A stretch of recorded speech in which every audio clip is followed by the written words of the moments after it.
मध्ये red alert देण्यात आलेला आहे। पाऊस हा धुवाधार असणार आहे। मुळे साताऱ्यातील सगळ्यात मोठी स्मशानभूमी वाहून गेली आहे। सातारा जिल्ह्यामध्ये मुसळधार पाऊस झालेला आहे आणि त्यामुळे जनजीवन विस्कळीत झालंय।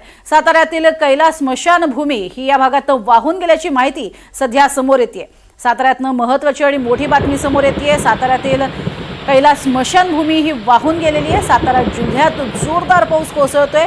गेल्या काही दिवसांपासून या भागामध्ये मुसळधार पावसानं हजेरी लावलेली आहे।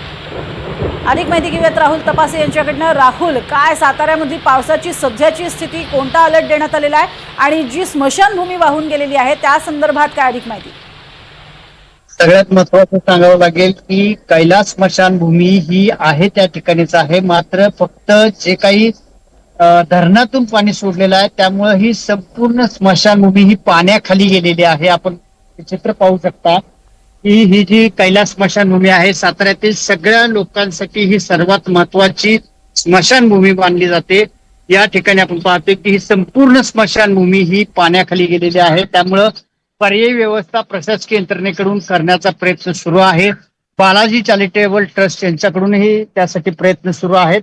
ही पाणी इतकं वर चढलेलं आहे, जवळपास या कनेर धरणातून जवळपास 15,000 क्युसेस पाण्याचा विसर्ग हा या नदी पात्रामध्ये केला जातोय आणि त्यामुळं या नदीला हा महापूर आल्याचं एकंदरीत पाहायला मिळतं। सगळ्यात महत्वाचं सांगावं लागेल की या ठिकाणी जी काही मूर्ती आहे ही वाहून जाण्याची शक्यता नाकारता येत नाही, त्यामुळे तिला आता बांधून ठेवलेलं आहे। आपण कॅमेरामधलं सांगूया की ही शंकराची जी मूर्ती आहे त्यालाही पूर्णपणे जखडून ठेवलेलं आहे रस्सीने, कारण पुराच्या या पाण्याचा फटका या ठिकाणी या शंकराच्या पिंडीला बसू नये, ती वाहून जाऊ नये यासाठी हा प्रयत्न आहे। आणि आता आपल्या या ठिकाणी काही लोक हा पूर पाण्यासाठी विधी करण्यासाठी काही लोक या ठिकाणी आलेले आहेत।